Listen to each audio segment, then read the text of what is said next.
secretly unhappy men because the butcher, the baker, the grocer, the clerk get paid for what they do, but no applause.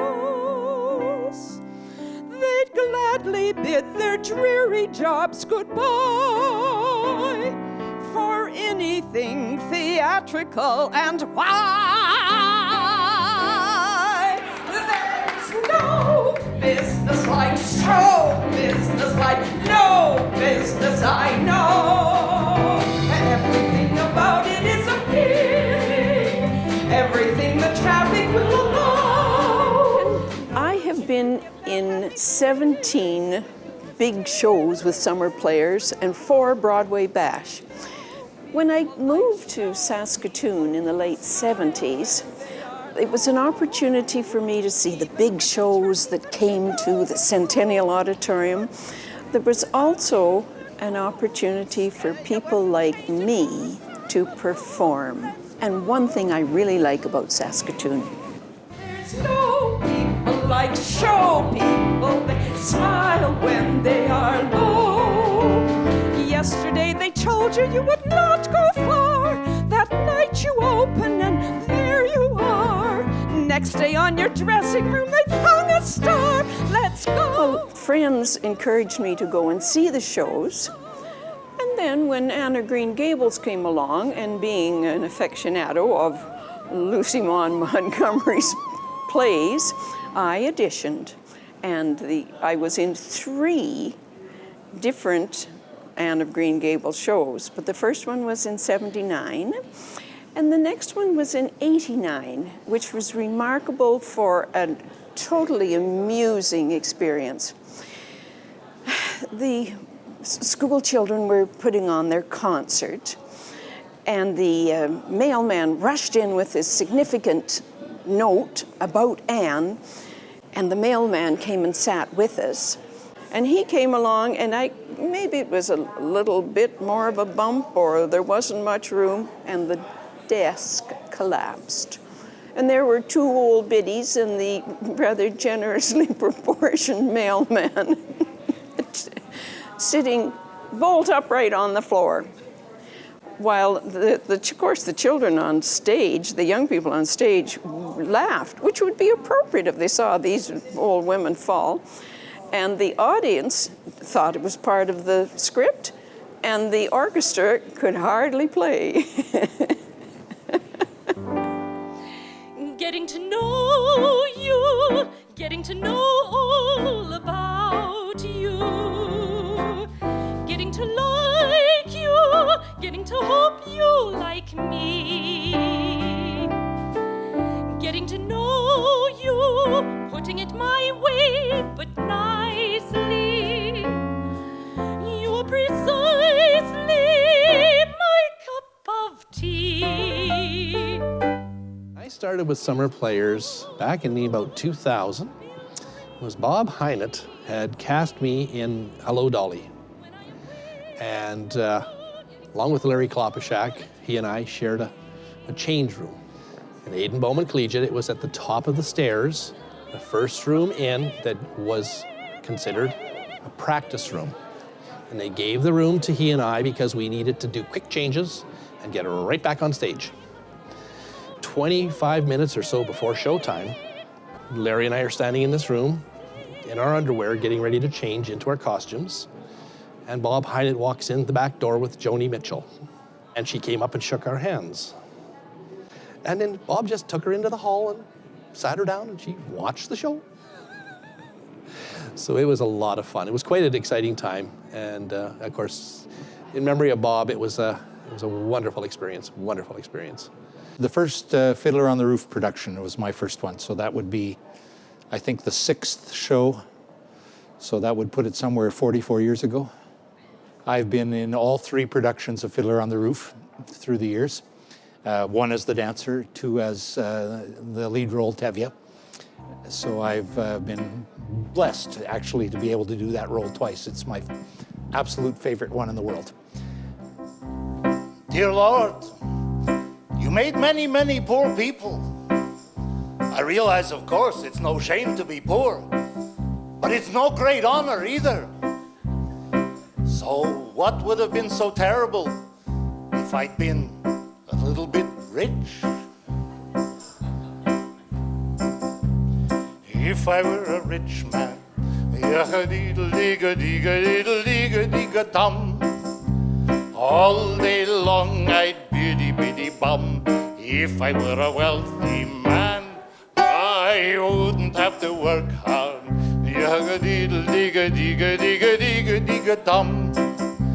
If I were a biddy-biddy rich, idle-diddle-diddle-diddle man, I'd build a big tall... So I remember when we were doing Fiddler on the Roof, and I was 19, 20 years old, and I was still typecast as being a preacher's kid, and I played the rabbi's kid because I was just preacher's kid, and so I was like, okay, well, why not?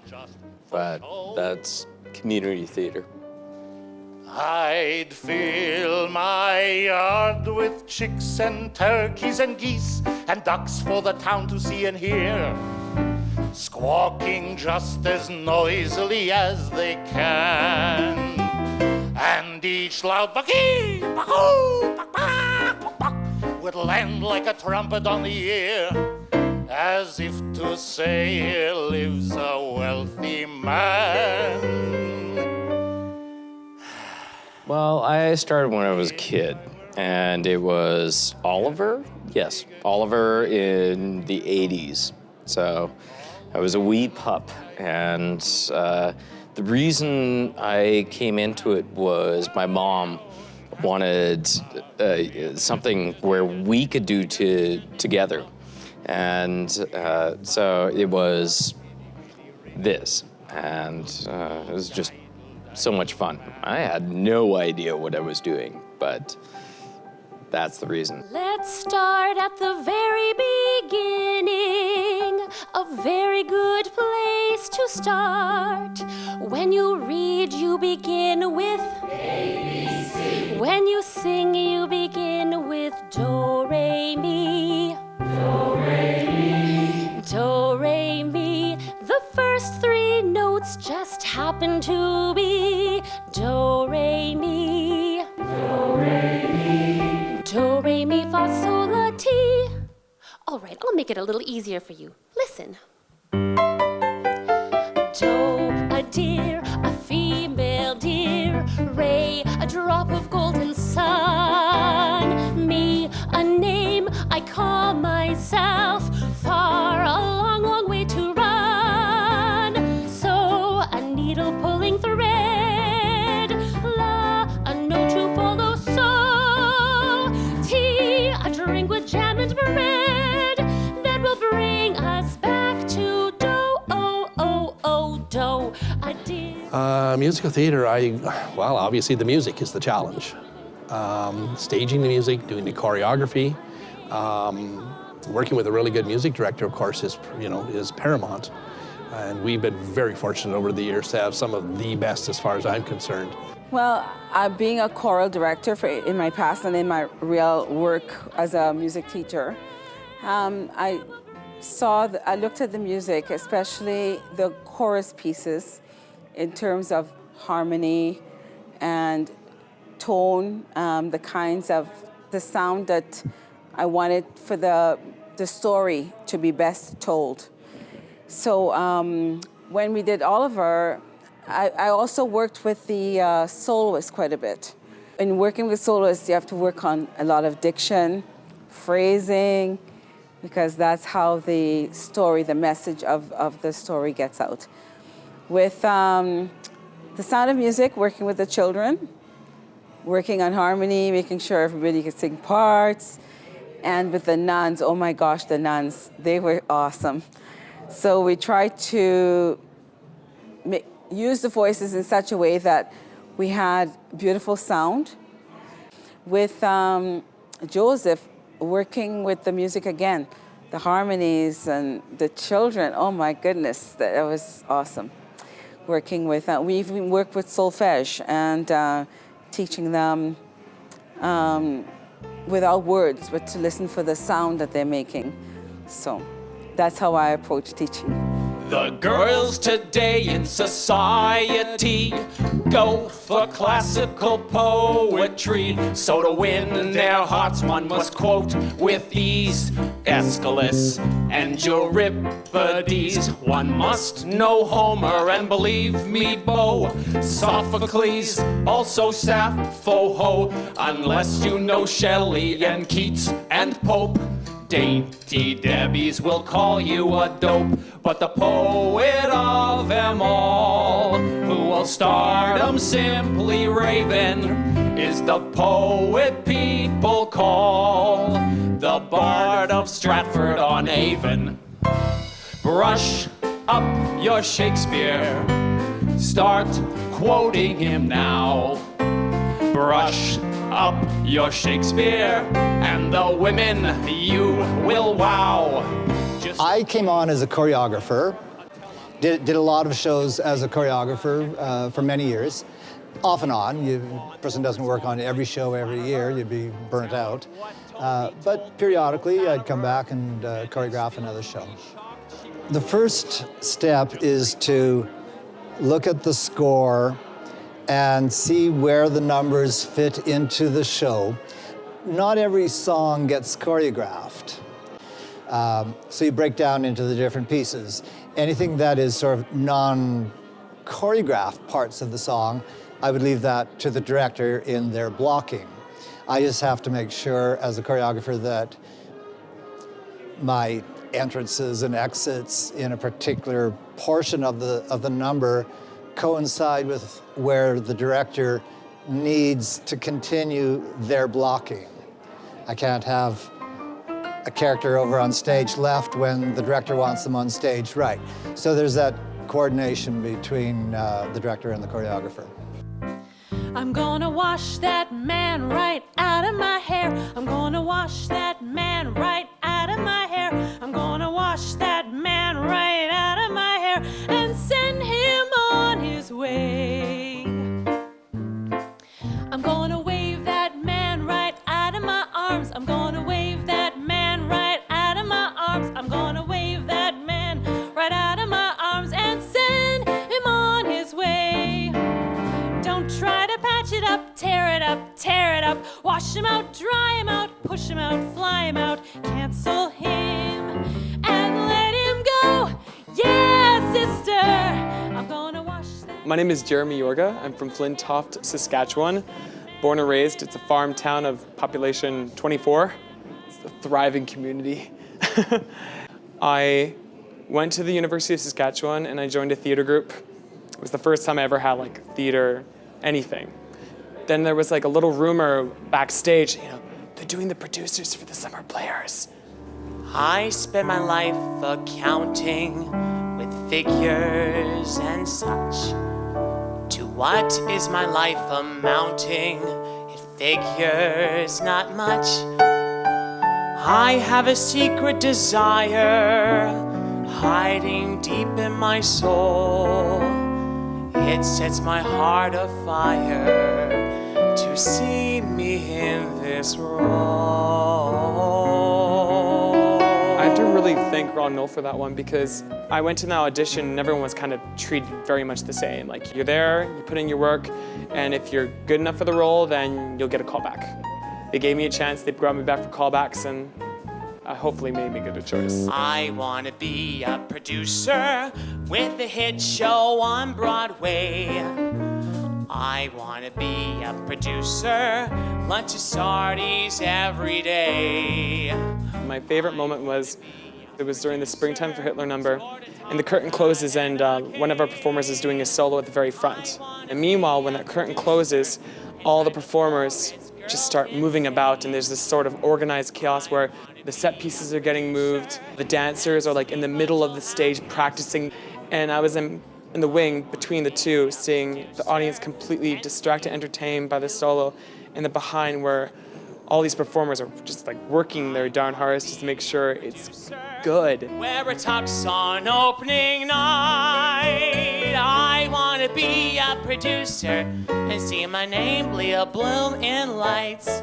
Well, Ellen Gaunt was the first person that did the costuming, and she had a remarkable aplomb in that she could be sewing costumes just immediately before you went on stage. Nearly everything would be ready, but if there was a hat missing, there she would be backstage sewing it up. Remarkable.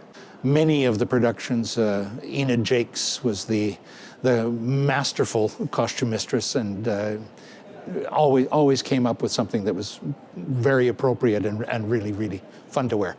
My name is Enid Jakes, and for the last 10 years, I have been mainly responsible for the costumes that go on stage with both Broadway Bash and with the main stage show.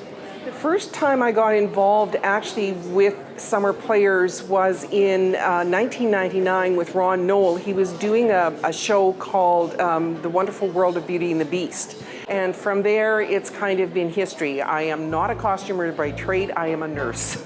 I'm not at all in love, not at all in love, not I, not a bit, not a mite, though I'll admit he's quite a hunk of guy, but he's not my cup of tea, not my cup of tea, not he, not an ounce, not a pinch, he's just an inch too sure of himself for me. Oh, marvelous, marvelous sets. Bob Hynet's sets were always spectacular, but the set puts you in place. I guess I've had the privilege of working with several, Bob Hynet being the master of wonderful set work. Doug Jakes is a great set constructor and designer, and Zenon Sadoway, another one that I've worked with, and very, very good. Doug and I both fell in love with theater when we were in high school. Doug was backstage and I was on stage, and we didn't get back into theater until Doug met up with Bob Hynet, who lived about 5 blocks away from us. And he started helping him out with his Christmas displays, and the next thing you know, you're involved in theater, as only Bob Hynet could draw people in. So Doug got into stage design and props, and he's very, very good in terms of having a problem and solving it, and making things work. Take a look at the pigeons that are out there. Many sets and props have been built in our living room and dining room. He now has a new shop, thank goodness. It just gives you something to work towards. Oh, what a beautiful morning. Oh, what a beautiful day. I got a beautiful feeling. Everything's going my way. All the cattle are standing like statues. All the cattle are standing like statues. They don't turn their heads as they see me ride by. But a little brown maverick is winking her eye.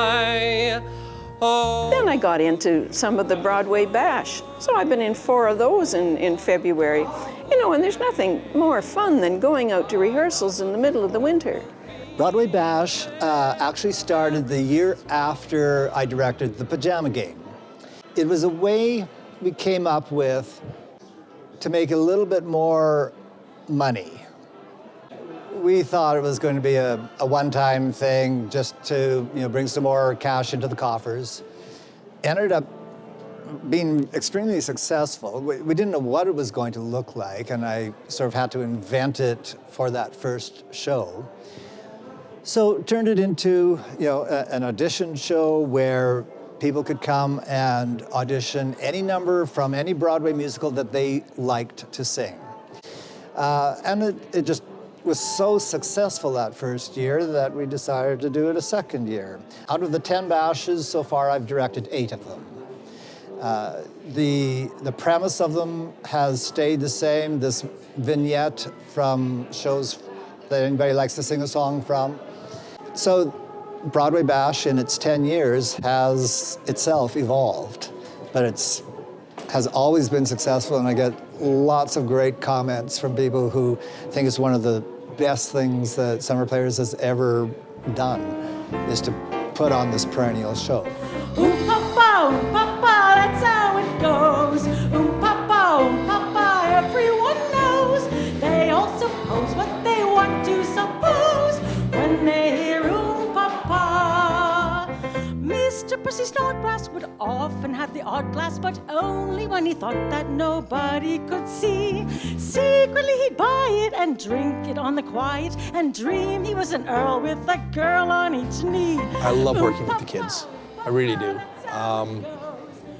They bring a new life to the stage.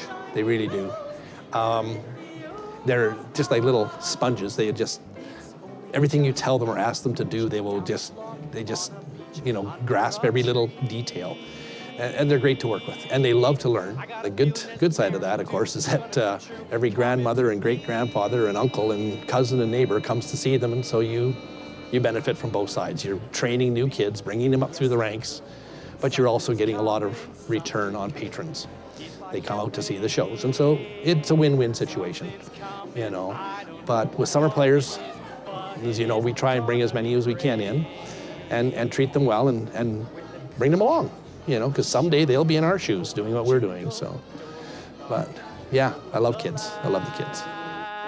Something's coming, I don't know when it soon. Catch the moon, one-handed catch. Around the corner, or whistling down the river. Come on, deliver to me.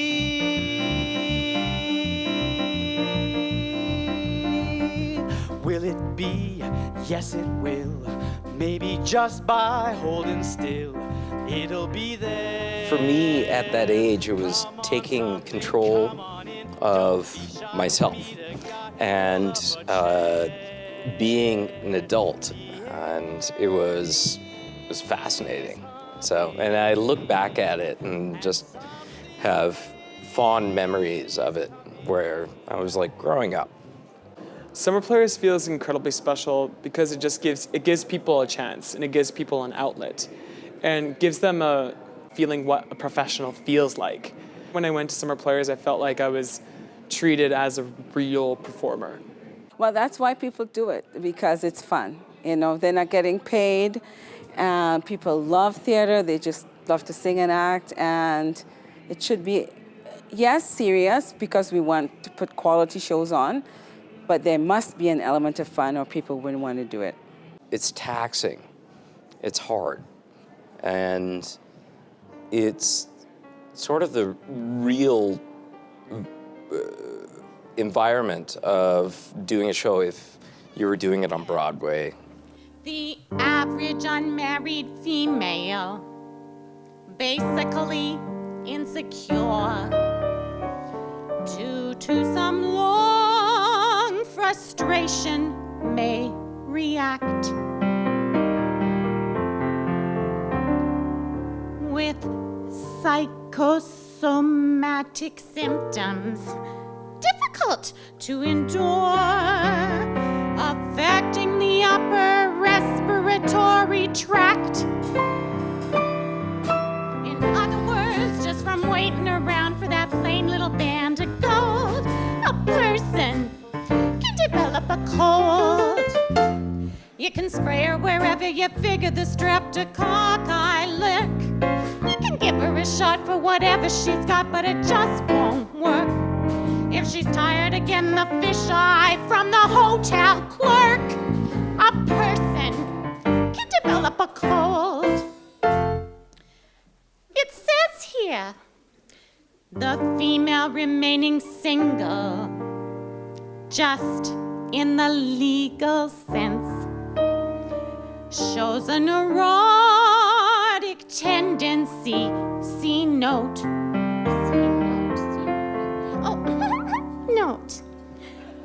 Chronic organic syndromes, toxic or hypertense, involving the eye, the ear, the nose, and throat. In other words, just from worrying whether the wedding is on or off, a person can develop a cough. You can Everyone in Saskatoon I talk to has been in Summer Players, has seen Summer Players, knows the Summer Players. All the artists have gone through Summer Players. That's pretty amazing. In the artist community, it's been a staple. I'm really surprised to have encountered that. Working here, it makes my life much easier because, I mean, I don't have to explain forever what it is, you know. The city is ready for more musical theater, a bit more regularly. So we're trying for this 50 years anniversary to have like a sing-along, and then maybe this is going to move on something which is more regular, to have maybe a fall show more regularly, Broadway Bash regularly, and all those things. It takes a lot of work to do that. You need people to do that, you know. You need money to do that too, and this is really, you need to be able to take a risk, you know, so you need to have a backbone which is strong enough. With regard to Saskatoon, people understand it. There's not a lot of access to opportunity in terms of musicals and such, and so people appreciate having community theater. So they'll buy the tickets, and this is really what it comes down to, putting people in the seats. People will allow mistakes to go on, like on stage. It's sort of like waiting for Guffman, and they will, you know, put out their arms and be accommodating for it. So I think that's what community theater is about. Oh, it's fine to be a genius, of course, but keep that old horse before the cart. First, you gotta have heart. Help me, folks. You gotta have heart. Now you're getting the idea. That's when the grin should start. You gotta have hope. Mustn't sit around and hope. Nothing's half as bad as it may appear. Wait till next year and hope. It's a wonderful adventure, you know. Of course, the music in some of the Summer Players shows bring forward is all well known for the most part, and so it's a real joy to do those kind of songs, especially when you see the faces of the people who are a little bit older and how they appreciate the music that they remember when they were young. And for me, that's very heartwarming. That's very heartwarming, you know. So. Keep that old horse before the cart. Triple ending. First you gotta have heart. First you gotta have heart. First you gotta have heart.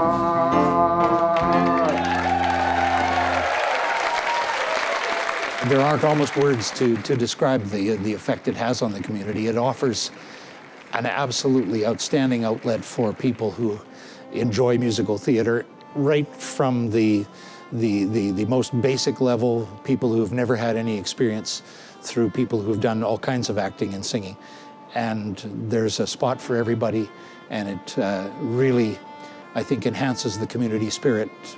And as an aside, sort of, I think Saskatoon is an extremely well-hidden little gem of talent. There are extreme numbers of very talented people that have thankfully had an opportunity to share that through Summer Players for 50 years. Yeah. There's no business like show business.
If you have program ideas that you'd like to see on Local On Demand, write us at max.local@sasktel.com. Max Local programming is now available online at maxonline.sasktel.com.